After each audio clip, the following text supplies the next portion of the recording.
terroriste musulman a eu la peine de mort alors qu'il était innocent. Il a passé 25 ans de sa vie en prison pour un crime qu'il n'a pas commis. Il est mort hier et ses dernières paroles ont été « Toutes les louanges reviennent à Allah en toute situation ».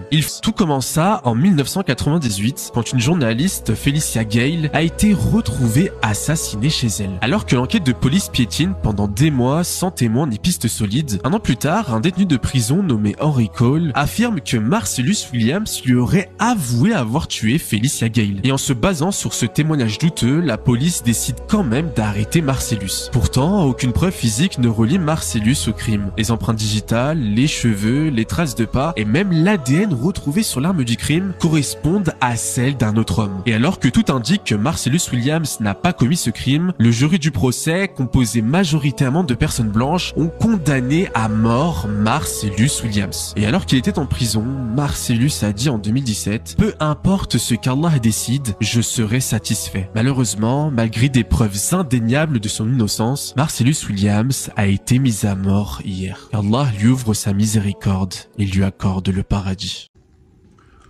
Que la paix vous embrasse les gars, c'est Jalik pour l'Antidoctrine. J'espère que vous allez bien. Aujourd'hui on va parler d'un sujet. On va parler des condamnés à mort des États-Unis, de ce pays heureux. Surtout, on va parler du frère Marcellus Williams, mais je préférais l'appeler juste Marcellus, pour pas citer son nom de colon. Paix à son âme, et paix à, bien entendu, à toute sa famille. Voilà, parce que ça fait une semaine maintenant que, jour pour jour, que je tourne cette vidéo et qu'il est décédé en réalité depuis le 24 septembre 2024. Déjà, j'aimerais qu'on fasse une minute de silence pour le frère Marcellus, s'il vous plaît. C'est parti. Voilà, bravo. On peut revenir à la vidéo. C'est une victime de plus du système colonial nord-américain. Donc, en réalité, ce qui se passe là-bas ne m'étonne même pas. Vous comprenez? Ça ne m'étonne pas parce que les États-Unis ont souvent eu un système de société qui était dirigé contre ceux qui n'étaient pas blancs. Ok, ça, c'est pas une nouveauté, tout le monde le sait. Donc, ce qui se passe aux États-Unis, en réalité, c'est juste le fruit de l'extériorisation du mal qui règne chez ces personnes qui ont constitué les États-Unis, qui ont bâti les États-Unis. La vraie question qui se pose dans tout ça, en fait, parmi tous les condamnés à mort qu'il y a eu, parce que je rappelle, c'est dommage que je puisse pas faire une liste parce que j'ai pas pu trouver tous les noms des personnes noires exécutées aux États-Unis depuis le début de la création de cet État. Mais je peux vous assurer que ça aurait été très intéressant de voir en fait les raisons pour lesquelles ils ont été condamnés et surtout avec parfois, même je vais pas dire la plupart du temps, mais peut-être à 30-40% de victimes innocentes. C'est pas une blague. Là, par exemple, pour le frère Marcellus en question, auparavant, quelqu'un qui faisait des petits coups, c'est une réalité. Là-bas, les Afro-Américains font parfois des choses qui ne devraient pas pour survivre, hein. Mais ils font parfois des choses qui sont un peu graves, c'est vrai. Mais là, c'est-à-dire que au fur et à mesure, en fait, il savait qu'il n'y avait aucune trace sur sa culpabilité. Il n'y avait rien. Il ne pouvait pas le rallier au meurtre de cette jeune femme. Mais vous savez, quand un blanc meurt là-bas, il faut pouvoir trouver un bouc émissaire. Il faut pouvoir calmer les esprits des blancs là-bas. Parce que sinon, si vous n'arrivez pas à trouver qui a tué qui, parfois ça peut partir en émeute. Donc il faut pouvoir calmer les esprits. Pour calmer les esprits, il faut offrir un sacrifice. Et ce sacrifice, ce sont souvent d'accord, ce sont souvent des Noirs, voire des Hispaniques, de temps en temps. Moi, ce qui me perturbe, c'est que on a, je veux dire, on a souvent tendance à oublier que les États-Unis, ce n'est pas un pays pour que les résidents noirs, enfin, pour que les Noirs puissent continuer de résider là-bas. Mais bon, ça c'est une autre histoire. Mais je veux dire par là que comment ils peuvent continuer à évoluer dans un système qui est totalement pipé depuis le départ. C'est-à-dire plus que partout en Occident. C'est... Je sais pas. Vraiment, dites-le moi dans les commentaires parce que moi, vraiment, ça m'intéresse de savoir pourquoi certains Noirs, par exemple, d'Afrique ou peu importe, de Haïti et d'autres contrées du monde, comment se fait-il qu'ils continuent à vouloir aller là-bas? Je sais pas. J'ai pas envie de raconter ma vie ici, mais je peux vous assurer que les États-Unis, ce n'est pas un endroit pour les Noirs. Je suis désolé de dire ça comme ça, mais c'est la réalité. Ce n'est pas un endroit pour les Noirs. Là-bas, vous pouvez vous faire embarquer dans une histoire, même si c'est pas vous. Juste parce que vous êtes noir. Un blanc vous voit dans la rue en train de marcher, il est capable de se demander, mais qu'est-ce qu'il va faire? Juste comme ça, il veut jouer le flic. Ah mais qu'est-ce qu'il fait lui? Pourquoi il marche aussi vite? Il appelle les flics. Et 5 minutes après, vous avez des flics sur vos côtes. En train de vous étrangler ou en train de vous tabasser. S'ils vous ont pas tiré dessus. Donc moi je veux qu'on m'explique comment se fait-il qu'il y a encore des frères noirs là-bas. C'est-à-dire que les Afro-Américains qui se prennent pour des Américains, ça c'est autre chose. Mais les frères, entre nous, sincèrement, je sais que il y a beaucoup d'Américains, pas tous bien entendu, mais Américains noirs qui ne se considèrent plus comme des Africains. C'est une réalité. Maintenant, je dis pas que tous les Noirs d'Amérique du Nord doivent retourner en Afrique. C'est pas ce que je dis. Mais je dis simplement que les gars, vous devriez penser, pour ceux qui ont beaucoup de difficultés à s'intégrer aux États-Unis, pensez à revenir en Afrique, les gars. Il y a des pays qui parlent anglais. Vous ne serez pas dépaysés. Au moins, peut-être que vous apporterez peut-être une expérience supplémentaire, quelque chose de mieux aux autres frères de votre communauté. Pourquoi pas?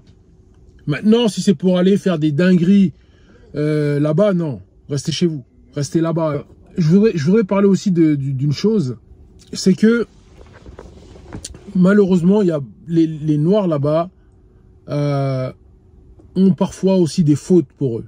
Ça, faut le reconnaître. D'accord? Ils ont parfois aussi des fautes. Ils commettent aussi parfois des fautes parce que c'est pas pour les défendre, hein, mais je veux dire l'environnement dans lequel ils vivent peut les mener dans une espèce de psychose, de paranoïa et même de folie, tout simplement. Il y en a qui arrivent à finir leur bébé de 9 mois, à finir leurs enfants, alors que ce sont des choses qui, je vous dis la vérité, avant les années 2000, il n'y avait pas ça. Il n'y avait pas ça. Mais je pense que, très clairement, au fur et à mesure du temps que ces personnes-là coexistent avec le problème, c'est que tu finis toi-même par être atteint de ce cancer-là. Parce que quand ce sont les caucasiens qui font ça à leur bébé ou quoi que ce soit, ils prennent pas de peine de mort ni rien du tout. Ils prennent juste 20 ans, allez, peut-être 30 ans à tout casser, et c'est tout. Pourtant, c'est eux, là-bas, les plus grands tueurs en série. En particulier, la police de là-bas. George Zimmerman, l'ancien vigile acquitté du meurtre de l'adolescent noir Trayvon Martin en 2012 en Floride, dans une affaire qui avait ravivé les tensions raciales aux États-Unis, a déclaré jeudi qu'il allait vendre aux enchères le pistolet utilisé le jour du drame. Dans une annonce publiée sur un site de vente aux enchères spécialisé dans les armes à feu, George Zimmerman décrit le pistolet comme l'arme utilisée pour défendre sa vie et mettre fin à l'agression brutale de Trayvon Martin. C'est une occasion d'acquérir un morceau d'histoire des États-Unis, ajoute-t-il, à l'attention des potentiels acheteurs. Le pistolet 9 mm est mis en vente au prix de 5 000 $. Le 26 février 2012, George Zimmerman faisait une ronde dans son quartier de Sanford en Floride lorsqu'il a abattu Trayvon Martin, un adolescent noir de 17 ans désarmé. L'affaire avait ravivé les tensions raciales aux États-Unis et s'était envenimée en 2013 après l'acquittement de George Zimmerman, parvenu à convaincre un jury populaire qu'il avait agi en état de légitime défense. Depuis, Zimmerman a eu plusieurs démêlés avec la justice, à chaque fois pour des affaires de violence dont il est sorti indemne faute de dépôt de plainte. Donc, vous voyez ce que je veux dire, c'est il y avait un petit sur YouTube, je regardais sa vidéo en fait, c'était du nom de Billy, je crois, le petit s'appelait Billy sur YouTube. Et il disait qu'en gros que les noirs là-bas étaient paranoïaques ou pourquoi ils penseraient que les blancs voudraient leur mal, etc. Alors que en gros là-bas les noirs foutaient plus la merde que les autres peuples en fait, que les autres communautés, alors qu'ils étaient en minorité. Pourquoi en fait en gros les minorités se sentiraient-elles oppressées? Vous voyez, lui c'est en fait par exemple ce gars-là, c'est quelqu'un qui bien entendu n'est pas noir, mais surtout qui ne se rend même pas compte de ce qu'il dit. Parce que la réalité c'est que là-bas les noirs oui sont oppressés, c'est une réalité. Là-bas vous êtes noir, vous pouvez sortir et ne pas rentrer chez vous. Ça c'est une vérité. Comme la sœur aussi qui s'est fait tirer dessus. C'est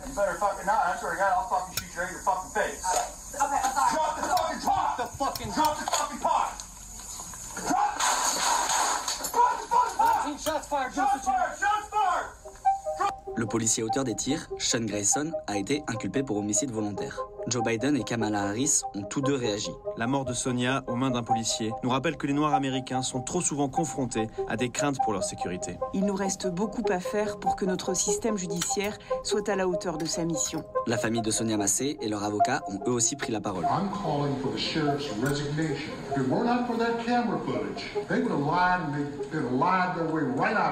En 2023, des experts de l'ONU affirmaient que le racisme systémique était omniprésent au sein des systèmes policiers et judiciaires américains et constituait un héritage de l'esclavage. Mais est-ce que, à ce moment-là, je veux dire, si c'est un blanc, on lui tire dessus? Non! Combien de fois des blancs ont fait des choses, ont fait des dingueries, les policiers ne leur tirent pas dessus? À l'heure de pointe, ce bus roule à pleine vitesse, parfois à contresens et percute de nombreux véhicules. Il vient d'être détourné.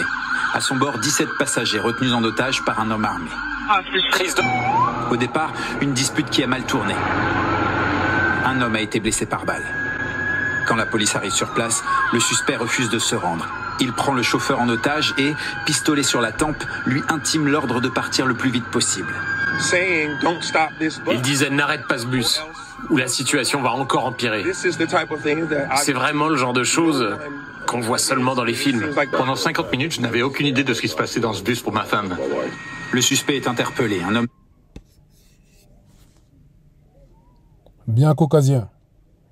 Bien entendu, ils lui ont pas tiré dessus. Déjà condamné à 19 reprises.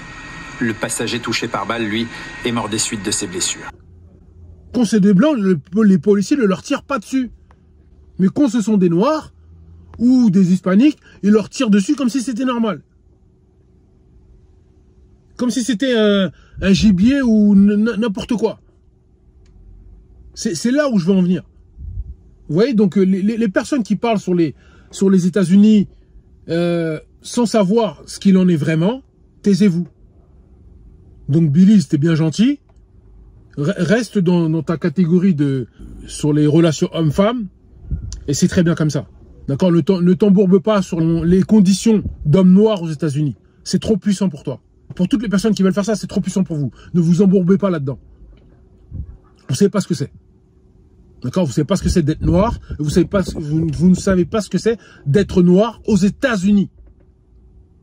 Ce pays de malades mentaux. Donc, s'il vous plaît, je vous le redis encore une fois, j'aimerais bien, moi, en tout cas, pour les avis des personnes de la communauté noire, qu'est-ce que vous allez faire là-bas aux États-Unis, même en vacances? Mis à part si vous avez peut-être de la famille là-bas, pas de souci, mais qu'est-ce que vous allez faire en vacances là-bas, par exemple? Vous aimez pas votre vie, vous aimez... Qu'est-ce que vous cherchez? Il y a plein de pays africains. Et si vous êtes des musulmans, il y a plein de pays musulmans africains, il n'y a pas de problème. Qu'est-ce que vous allez faire aux États-Unis? Vous voyez pas ce qu'ils ont fait en Haïti?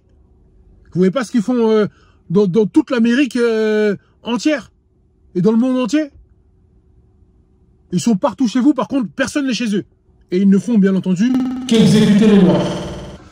Bref, avant tout, j'aimerais que l'on puisse vraiment prendre conscience de ça. C'est pas un pays pour les noirs. Après, pour les autres communautés, je sais pas. Moi, je vous dis, c'est pas un pays pour les noirs. Après, vous faites ce que vous voulez. En tout cas, une grosse pensée pour tous les condamnés à mort innocents. On parlera dans une prochaine vidéo du petit, justement, qu'ils avaient exécuté, un petit jeune. Donc, le plus jeune condamné à mort aux États-Unis, ce petit-là s'appelait George Junius Steiney et il avait que 14 ans lorsqu'ils l'ont exécuté. Et il avait simplement été accusé à tort, comme d'habitude. Et voilà, malheureusement, son procès n'a duré à peine 3 mois. Son avocat n'a pas cité mot. Et voilà, je pense que même là-dedans aussi, il y a quelque chose à voir et aussi à progresser au niveau de la communauté noire. C'est-à-dire de devenir des grands avocats, d'être des personnes très lettrées et bien entendu se chercher de meilleurs refuges pour s'en sortir. Prêt à partir au martyr, pour que les bourreaux apprennent à souffrir.